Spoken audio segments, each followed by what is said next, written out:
Hello and welcome to episode 7 of the Golden Geese podcast, Just Me edition. What's up?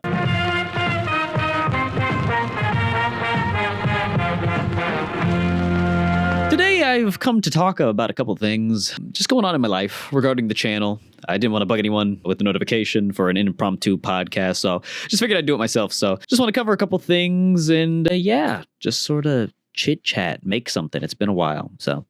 Anyway, a first topic, hiatus from the podcast and other content. Where have I been? I've been fucking busy. Pretty much got my plate full in the aspect of my life that doesn't involve like creating things for fun. So what do I mean by that? Well, let's see. I think the last iteration of the podcast, which was episode 6, which was like a while ago, several months at this point, I had the fellas on it. We talked about jobs. And I think in that time span, I have lost my previous job again for the second time and been unemployed, just kind of searching, and then gotten a new job, which is great.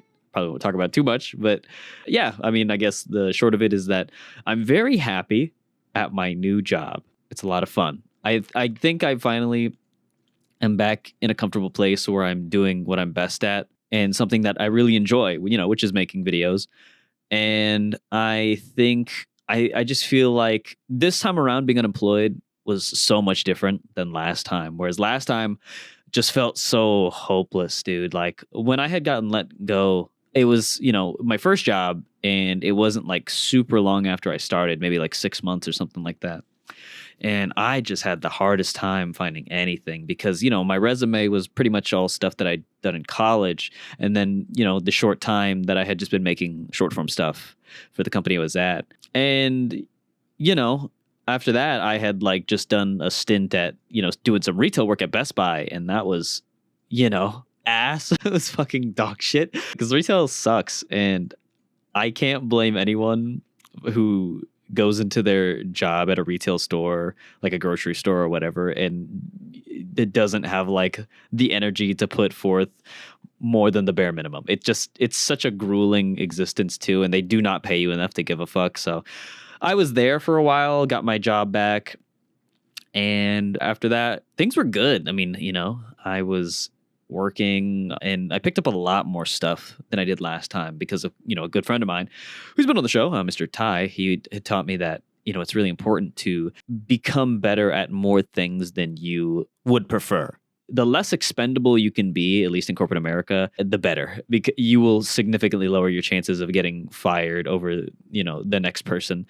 And yeah, so I did that for a while, but eventually, wouldn't you believe it, another rough patch in my previous industry. So, I was out on my ass again, but this time things have been a lot better in terms of my situation because I spent the time while I was working at Best Buy accumulating equipment because, I had planned on freelancing, that was the plan. Like, I was like, okay, well, I can't like put myself in a position for this.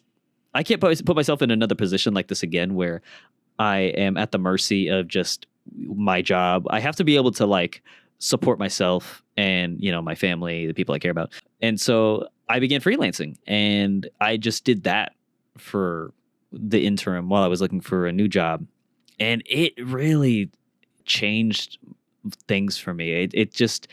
I didn't feel as scared as I was when I got let go the first time because I felt like I felt so helpless the first time I got let go. And this time I had like other avenues to support myself. And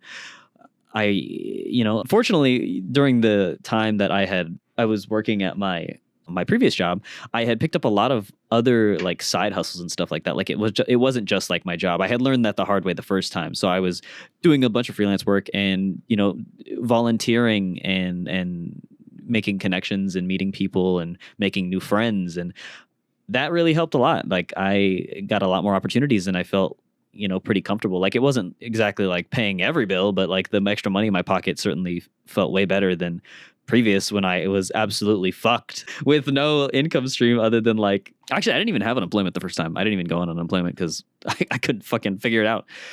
So yeah, this time around it was much better.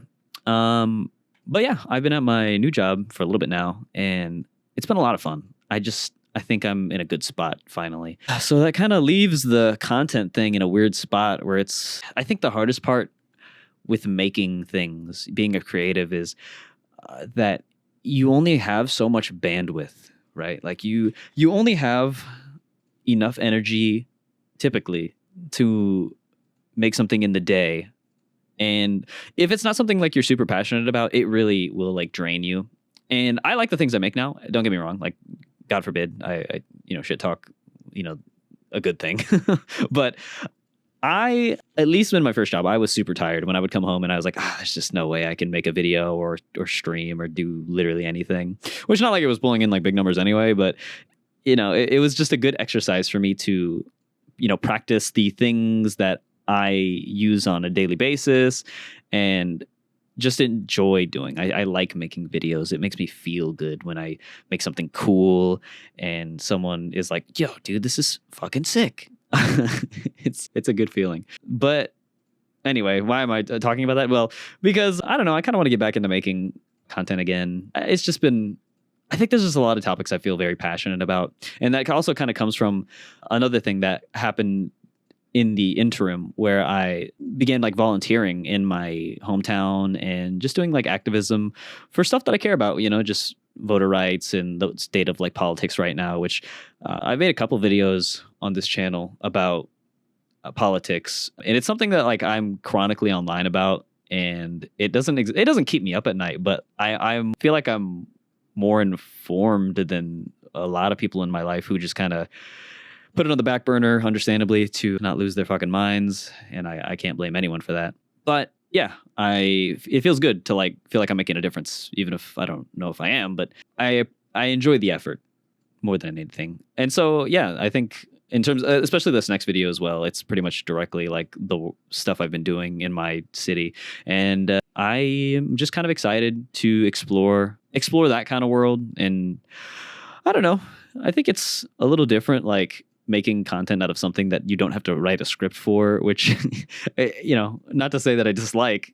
I think some of those are my best videos. I think my favorite videos are the ones where it's just fully me putting pen to paper, metaphorically, and just kind of sharing my ideas. Like, I think my favorite video is definitely still my classics video. I love that one. I wish there was a problem with my mic when I had made it. So there's like this shitty fucking static noise in it, and it bugs me to no end to know that like it's there when I watch that video. But I love that one so much because it was like the first video that I was just like, I'm just gonna go out on a limb and try something here, and it was like really received well by like a bunch of random people, which is truly one of the most gratifying experiences when you're just making something out of nothing, just completely out of random. So yeah, I'm excited to make new stuff. I still have some more video essays in the pipe. I just need to like sit down and I just need to finish them. They're all like their intros are like all finished. Like I have like the structure in my head on how I want to do them, and like how filling the rest out is part of the fun, but also it's the most time consuming. So I'm sure at some point I'll get around to the rest of them. But for now, I think I just want to enjoy some other types of content. I miss the podcast. I enjoy doing this. It was a good way to just connect with my friends if we hadn't like talked in a while. So I'll probably bring it back, I don't know, whenever people are free, I guess. I mean, everyone else has been super busy as well, got new jobs just like me. So it's not like it's really on a set time schedule or anything like that. But I was just listening to the podcast the other day. It's nice to just see like where you were and how far you've come. So like, I remember I watched like the original iteration of the podcast, which I have like, I don't think anyone should see that. It was during the COVID years, and it was just, it's not it's stupid. So I was listening to that, and it's just crazy, like hearing, my brain as a college student versus my brain now as like a fully grown, like regular ass adult out in the world. And yeah, it's like a little time capsule. So I think I'll definitely have to bring back some podcasts to the channel, at least in rotation, because I don't know, it's just cool talking about some of the stuff going on. And yeah, aside from that, there's some other stuff I've been into recently. I've been enjoying a lot of things, a lot of new games and movies, and I got back into reading as well. Ooh, we'll start with the books because that was the most exciting, because I felt like my brain was being destroyed by like short form content. I would just scroll endlessly on TikTok or, YouTube Shorts or Red Note, because I was doing a whole thing with that for a while. But I read The Shining, and fuck, That is a good ass book, dude. Oh my God. It's, you know, I mean, it's cliche, like everyone says it, that like the book is better than the movie, but truly, the book is so much better than the movie because you get to see a dynamic, like you get to see a side of the characters like Dick Halloran and the main characters, obviously Jack or shit, yeah. Oh, fuck, why am I blanking on their names? But the main characters as well, like their dynamic as a family and as he goes crazy. It's just so much different than the movie because you're able to like be in their head and hear their thoughts. And I think Stephen King, I've never read any of his books, but he does such a good job at like illustrating some of the scary details of like a situation. Like if, say, for example, the kid is getting like chased in that little hole in the playground. That that was a moment where I was like reading at night and I was like, all right, I think I'm done. I gotta put it down. This is a lunchtime tomorrow kind of chapter. So The Shining was super good. I'll probably read some more Stephen King books. I got the Stand. I'll have to get to that eventually. It's just it's a big ass book, and I just don't have I'm not as much of a bookworm as I was when I was a kid, so it takes a little bit for me to get into it, but that's one of them. Saw Superman. That was fucking cool. I really, really, really, really enjoyed Superman. I hadn't really been into the DC universe throughout this whole like Zack Snyder term, I guess we can call it, but I don't know, like the gritty, I don't get me wrong, like I like the gritty nature of like DC Comics and how they're more serious, but Batman shouldn't have a gun. You know what I mean? I don't know. I think there's something to be said about like the golden era that we're currently in for superhero movies, where they're not quite afraid as they once were at being like a little out there, like goofy, and Superman's got his stupid little trunks on. Like I think that's something that back in the day, the executives were like super afraid because they're like, oh, we don't want the general population to think that this movie's for fucking pussies. And so, Henry Cavill, he didn't have like the trunks. And I think especially my favorite thing about the new movie is I think James Gunn just has a really good feel for motion in movies. Scenes where like he just knows what to do with the camera to make it feel like it's going super like a million miles a minute. Like when Superman's flying in the movie, I thought that was some of the best parts because I don't know, it just like took you along for the ride so well. And I think like another good example is when Guardians of the Galaxy 3, when they're in the hallway and it's just moving from like in a comic book, panel to panel of each, character fighting in the hallway, doing something cool. He just has a really good feel for that. And I think he incorporated that super well into the movie. This podcast isn't supposed to be about Superman, but I don't know. I just thought I'd mention it. There's a lot of cool stuff that I've been playing recently. Finished Persona 3, fucking sick as hell. Probably my favorite out of the series for now. I don't know. I'll have to think about it more later, but maybe I'll make a video about it. Who knows? Anyway, I guess that's pretty much it. Didn't have too much to talk about, but just wanted to give an update about the channel and content and stuff. Yeah, I don't know. It's been a weird couple of years for me. If you told me I'd be like laid off twice in my 20s, I probably wouldn't have believed you, but the way things are going right now, the world's pretty fucked up. So, who's to say? Hey, hopefully not going for 3, but fuck it, we'll see. Yeah.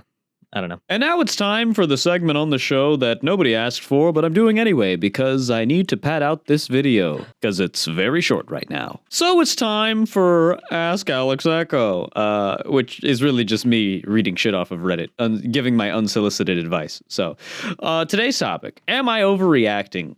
Boyfriend pointed an unloaded gun at my dog as a joke. My now ex-boyfriend, 25, and I, 22, were together for 3 years, living together for 1. Some context, my boyfriend has always been quite pessimistic and makes a lot of dark jokes. I always had pets. He has never had any. He also works in the military and police force, so he's very familiar with guns and the Canadian laws surrounding them. We got the dog together as a puppy a year ago. I've always taken care of the dog, been the one who plays with him, walks him, trains him, feeds him, pays for his expenses. He has never really liked my dog. I think it was more than he anticipated. No matter what I do, he thinks he is poorly trained and is also jealous of the time I spend with the dog, and he gets mad at him easily. For example, he got mad because my dog knocked over a water cup while doing zoomies. This alone kind of put a strain on our relationship, and I had started to resent my ex a lot and lost feelings for him. A couple years ago, my dog got sick and the vet bill was quite high. My boyfriend refused to contribute and told me I should euthanize or surrender my dog.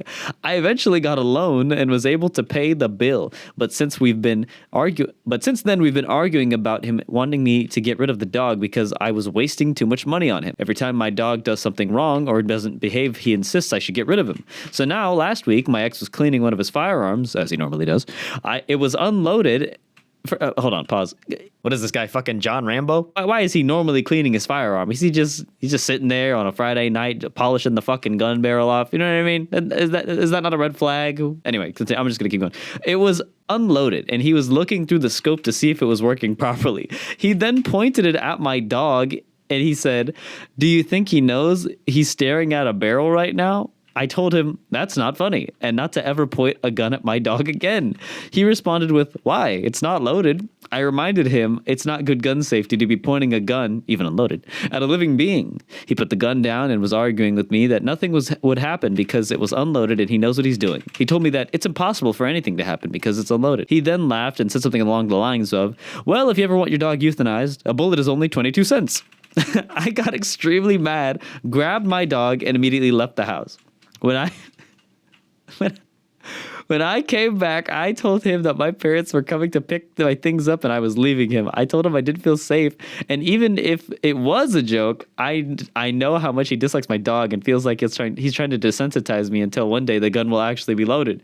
He said I was drastically overreacting and asked if I was really going to break up with him over a dark joke. He confessed that he was about to propose soon and that I was ruining it now. He insisted that he knows what he's doing around guns. He would never actually hurt or point an actual loaded gun at the dog. And he's just into dark jokes. He also went on about how it's not illegal to point a gun at a dog technically because they're just property, so I can't report him. He's got all my friends insisting I'm crazy for being upset over just a joke. It's starting to make me question my decision, whether or not I am overreacting. So, am I overreacting for breaking up with my boyfriend because he pointed an unloaded gun at my dog as a joke? Nah, definitely not. That's fucking crazy. Okay. Now, I may be biased because I love as a father of a cat, 2 cats now. I love my cat with my life. I would lay my life down for my fucking cat. All right. It's that serious. I'm not kidding. That little guy is one of my tethers to this world. I love him so much. And for someone to, recklessly and irresponsibly point a gun, you're supposed to treat it as if it's loaded at all times anyway. Like, aside from the irresponsibility of just pointing a weapon at a living thing, even if he's doubly sure, it's just bad practice, and that should not be tolerated at all.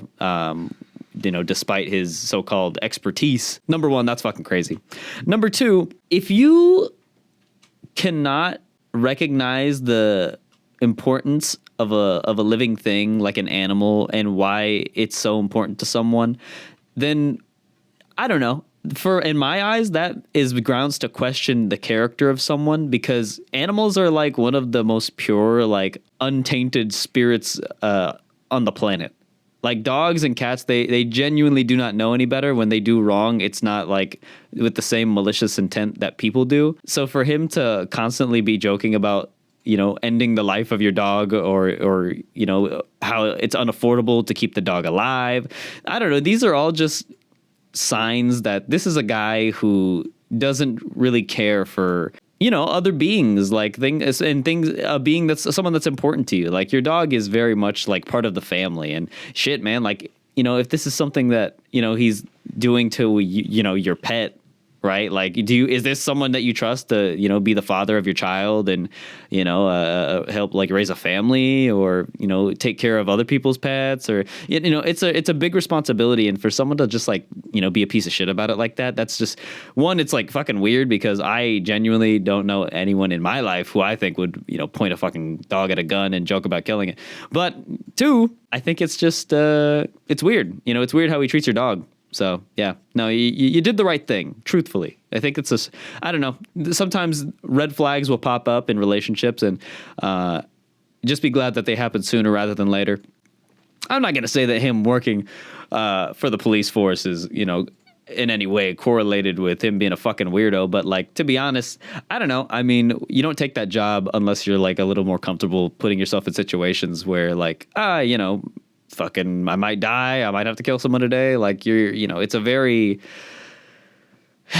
very interesting line of work. And I feel like it attracts people who don't really have like a certain level of value that they place upon life. And I don't know. I mean, like, not to say that this is like all cops or anything. Like, I'm sure there's like, obviously there's cops out there who are not like fucking psychos, but I feel like, I don't know, there's a large, or like not large, but decent portion of, police force, and not just like Canada, but America as well, who, get into the job to be like a fucking psycho, because it kind of enables people like that because they don't really get held accountable. At least they don't here. I don't know. Maybe Canada's different.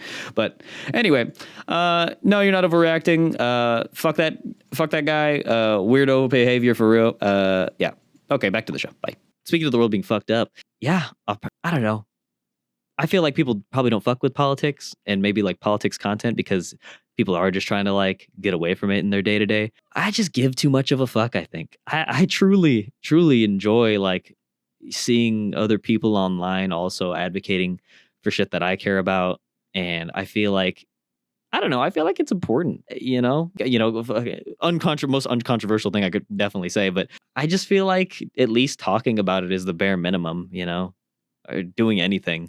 Which is kind of the whole point of like my previous update video that I just did. But fuck, like, I mean, I'm doing okay. I won't like, I'm not going to complain too hard because my life is fine. But I just feel bad for other people who are going through it right now and struggling. And shit just keeps getting more expensive. And like everyone I talk to is just like, and nowadays it's just like everyone is fucking broke, struggling, a good medical episode away from being bankrupt. Like things are noticeably worse. I don't know. It's weird. Things are weird right now. But I don't know. We'll see. Maybe some of the new content I make will be interesting. And honestly, I think the biggest reason that I actually like even want to include some stuff from the local advocacy work that I'm doing is to kind of just hopefully like inspire someone else to do the same thing or do something and get involved with their local advocacy network and organizations that are fighting for, LGBTQ rights or, civil rights or whatever. Like, I wish more people gave a fuck. That's kind of my wish to the universe, that more people would go out and do something and feel like they're making a difference. And I don't know, maybe if I make videos like that, someone else will be like, yeah, that looks pretty fun. And maybe someone will want to do the same thing. But that's just me wishful thinking. Also, it just gives me an excuse to make content about anything. Yeah. So anyways, that's pretty much it. Thank you for listening to episode 7 of the Golden Geese podcast. Until next time, goodbye.